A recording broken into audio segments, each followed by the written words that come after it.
सबसे पहले उस पार ब्रह्म परमेश्वर का हम ध्यान करें। सीधे होके बैठें, कमर गर्दन मस्तक को सीधा रखें, हाथों की तर्जनी उंगली और अंगूठे को मिला के रखें, आंखों को बंद करें। बंद आंखों से मस्तक में परम ब्रह्म की ज्योति को देखें। उसी ज्योति में उठते हुए ब्रह्मनाद को सुने, गुंजार को सुने। आती जाती हुई सांस पर ध्यान दें। गहरी शांति का अनुभव करें।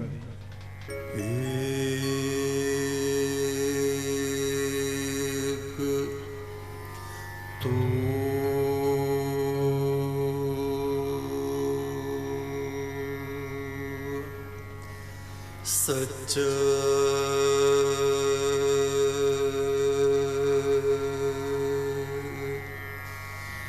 तेरा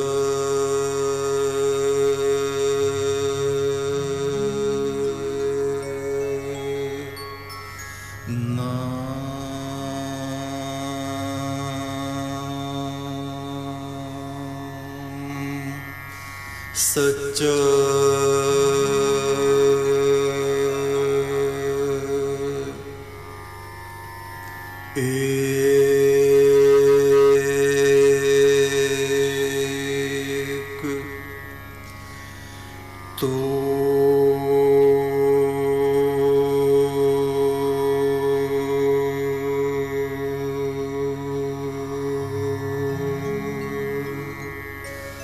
सच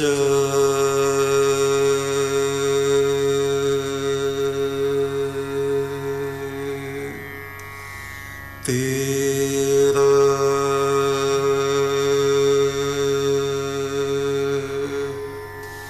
नाम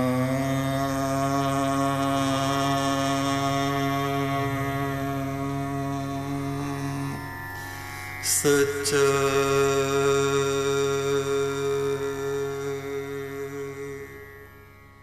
वे अपने से अलग अलग बाहर बाहर इधर उधर ढूंढते रहते हैं। किसी का कोई सामान घर के अंदर गिर गया और वो दीपक लेके रात में घर के बाहर ढूंढ रहा है, तो कहां मिलेगा? वो तो घर के अंदर है। इस आत्मा के भीतर ही अनंत शांति,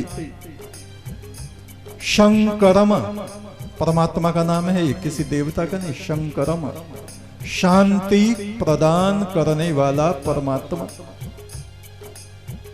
दुखों की अग्नि को बुझाने वाला परमात्मा, दुख नाशक, दुर्गति का नाश करने वाला परम ब्रह्म परमात्मा इस शरीर के भीतर ही, इस आत्मा के पर्दे में निवास करता है। शरीर में आत्मा और आत्मा के भीतर वो परम ब्रह्म परमात्मा ऐसे निवास करता है जैसे जरा से बीज में विराट वट वृक्ष उसमें छुपा रहता है। इसको अपने भीतर जानो, अपने भीतर ढूंढो, दूसरों की कमी मत निकालो। वो ऐसा है, वो ऐसा है, वो ऐसा है। ये देखो मैं कैसा हूं, मेरे विचार कैसे हैं, अब तक के मेरे किए हुए कार्य कैसे हैं, इस पर गहराई से विचार करो और उनमें सुधार करो, तब तुमको शांति की प्राप्ति होगी। ऋषि काकभूषणी ने गरुड़ देवता को अद्भुत ज्ञान दिया। इसी प्रकार सुखदेव मुनि ने, ये उन लोगों का वर्णन किया जा रहा है जो निष्पाप हो गए।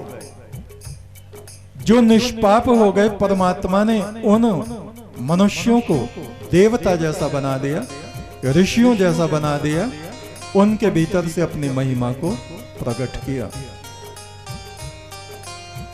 सुखदेव मुनि ने राजा परीक्षित को दिव्य ज्ञान प्रदान किया। राजा परीक्षित के बारे में भी सब जानते हैं। उनको एक ऋषि ने श्राप दे दिया था कि आज से 7वें दिन तुम्हारी मृत्यु हो जाएगी, और वैसा ही हुआ। तब वो सब कुछ छोड़कर सुखदेव मुनि के चरणों में गए, विनती की, प्रभु मेरी आत्मा का मोक्ष कैसे होगा? सांप काटने से मेरी मृत्यु होगी। कहते हैं सांप के काटे हुए का तो मोक्ष भी नहीं होता, गति भी नहीं होती। सुखदेव मुनि ने कहा ऐसा कुछ नहीं है, आत्मा निर्मल है, निर्लेप है, अजर है। अजर ये कभी बूढ़ा नहीं होता। आत्मा अविनाशी है, इसका कभी नाश नहीं होता। चाहे सांप काटो, चाहे कोई गंगा में डूब जाए, चाहे कोई जहर खा के मर जाए, मर जरूर जाएगा, शरीर छूट जाएगा, लेकिन आत्मा मरने वाला नहीं। ये उसमें से निकल के अलग हो जाता है। अलग फिर इसकी सदगति, दुर्गति या परम गति, 3 तरफ को ये जाता है।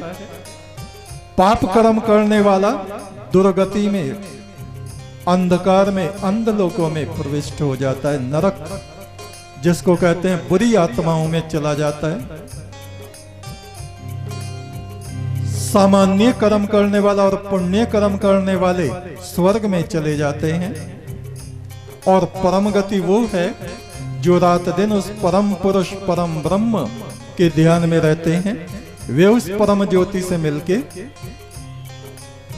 मुक्त आत्मा बन जाते हैं। सुखदेव मुनि ने राजा परीक्षित को यह दिव्य ज्ञान प्रदान किया और वे शांत हो गए। ऋषि काकभूषणी ने गरुड़ देवता को अद्भुत ज्ञान दिया। ये निष्पाप लोग थे, निष्पाप आत्माएं थी। गुरु नानक भारतवर्ष से लेके अरब तक ईश्वरीय ज्योति को लेके फिरते रहे। धन्ना भगत राजस्थान के किसान, एक बिल्कुल साधारण व्यक्ति, ये वे लोग थे जिनकी आत्मा पवित्र हो गई, निष्पाप हो गए। हल चलाते चलाते ही उनको मोक्ष की प्राप्ति हो गई। धन्ना भगत, आपने सुना होगा कि उसके हल को विष्णु ने आके चलाया, और ये सत्य है। आज भी वे खेत आप देख सकते हैं राजस्थान में जाके। चोरू नाम का गांव है, जयपुर से 35 किलोमीटर दूर। चोरू, चुरू नहीं, चुरू है जिला। चोरू नाम का गांव है धन्ना भगत का, जहां वो पैदा हुए थे और जहां उन्होंने खेती की थी, और जहां उनके खेत में विष्णु ने उनके साथ मिलके हल चलाया था। हम लोग वहां गए हैं, हमें वहां जाने का अवसर मिला है। तो गुरु नानक को आप देखिए, अरब तक, मक्का में चले गए, काबे की तरफ को पैर करके लेट गए। वहां के किसी सेवादार ने कहा ये कौन काफिर पड़ा है, परमात्मा के घर की तरफ को पैर। गुरु नानक ने कहा भाई मैं तो बहुत थका हुआ हूं, मेरे लिए तो सब तरफ परमात्मा है, जिस तरफ परमात्मा ना हो उधर को मेरे पैर कर दे। उसने उधर को कर दिया तो देखा काबा इधर, इधर को करे काबा इधर, इधर को करे काबा इधर। फिर वो उनके पैरों में पड़ गया। भाई आप तो कोई वली हो, सिद्ध पुरुष हो, परमात्मा के मित्र हो, मेरी गलती हुई। ऐसे लोग थे। ऐसे कब होते हैं? जब हम निष्पाप हो जाते हैं। पाप क्या है? बुराइयां, हमारे स्वभाव की बुराइयां। वे बुराइयां जब हम दूर कर लेते हैं।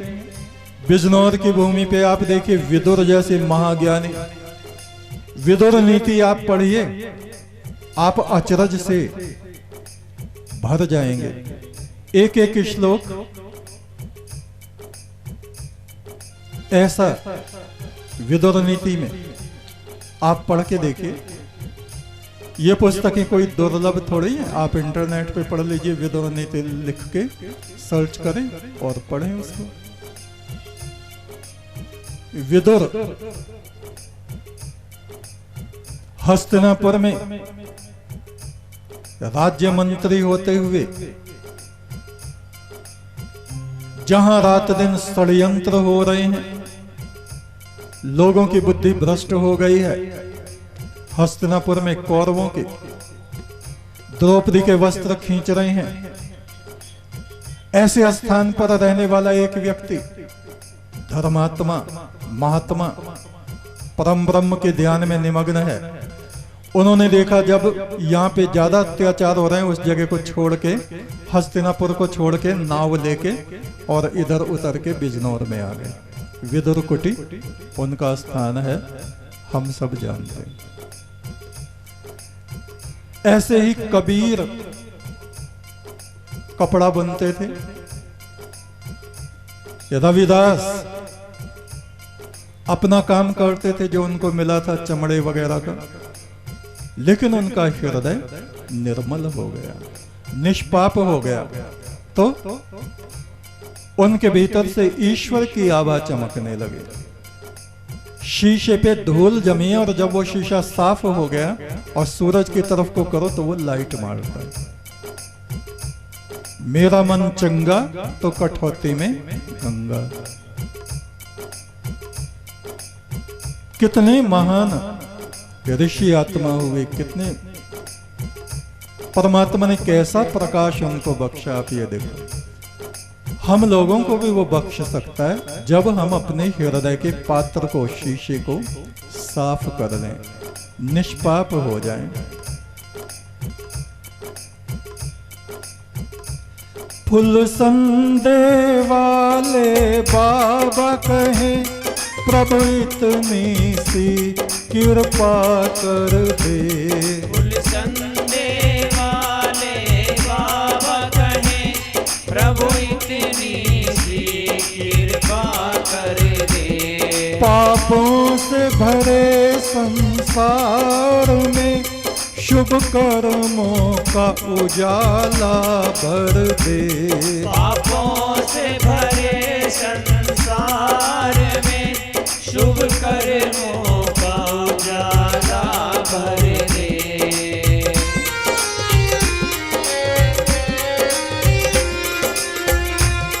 निष्पाप आदमी के जरिए प्रभु अपनी महिमा करता है। निष्पाप आदमी के जरिए प्रभु अपनी महिमा करता है। पापों से भरे संसार को वो अपने मोतियों से भरता है। पापों से भरे संसार को अपने मोतियों से भरता है। एक तू सच्चा, तेरा नाम सच्चा, एक तू सच्चा, तेरा नाम सच्चा, परमेश्वर तेरा नाम सच्चा। परमेश्वर तेरा नाम सच्चा। एक तू सच्चा, तेरा नाम सच्चा, एक तू सच्चा, तेरा नाम सच्चा। हे आदि पुरुष तेरा नाम सच्चा। हे आदि पुरुष तेरा नाम सच्चा। एक तू सच्चा, तेरा नाम सच्चा। एक तू सच्चा, तेरा नाम सच्चा। परमेश्वर तेरा नाम सच्चा। परमेश्वर तेरा नाम सच्चा। जगदीश्वर तेरा नाम सच्चा। जगदीश्वर तेरा नाम सच्चा। अखिलेश्वर तेरा नाम सच्चा। अखिलेश्वर तेरा नाम सच्चा। एक तू सच्चा तेरा नाम सच्चा, एक तू सच्चा तेरा नाम सच्चा, परमेश्वर तेरा नाम सच्चा, परमेश्वर तेरा नाम सच्चा, एक तू सच्चा तेरा नाम सच्चा, एक तू सच्चा तेरा नाम सच्चा, दो जहान के मालिक तेरा नाम सच्चा, दो जहान के मालिक तेरा नाम सच्चा, भले बुरे के मालिक तेरा नाम सच्चा, भले बुरे के मालिक तेरा नाम सच्चा, एक तू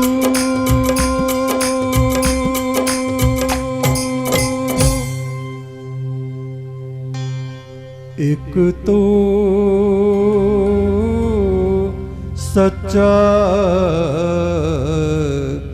तेरा नाम सच्चा है परमात्मा।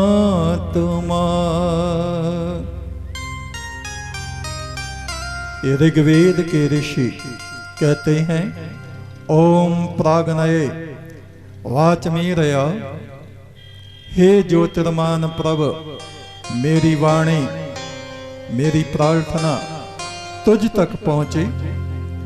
वृषभाय शीति नाम, तू सारे जगत पर संसार पर रत्नों की वर्षा करता है।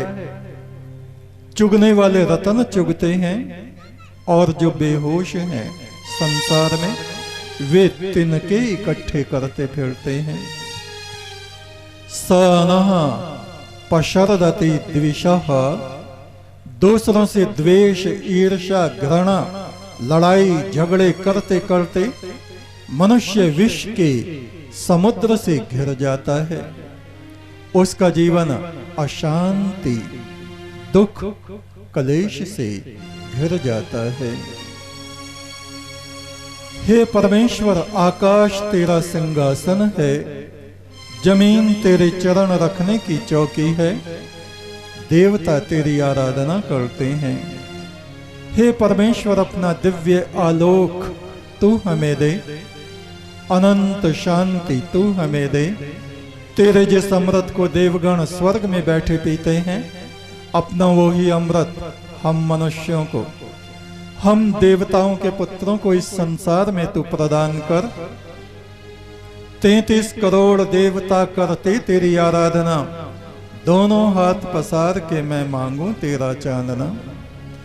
मैं पंछी बन के उड़ता फिरूं तेरे संग संग परमात्मा।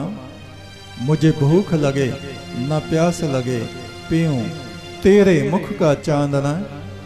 जीवन और मौत के घाट हैं दो, जहां तेरी ज्योत बले, जहां कोई ना संग चले, वहां तू ही संग संग चले।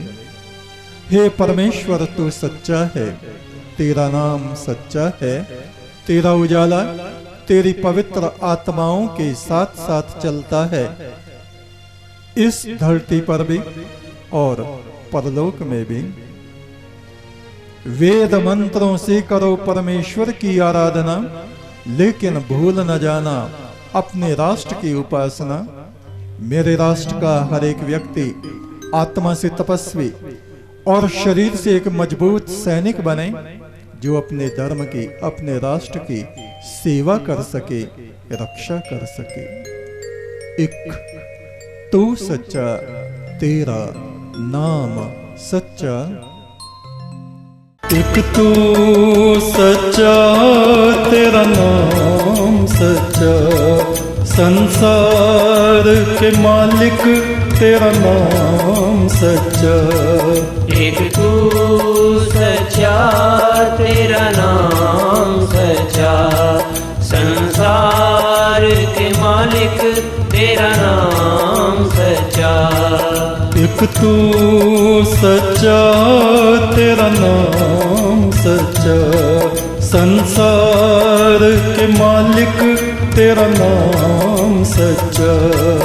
एक तू सच्चा तेरा नाम सच्चा, मालिक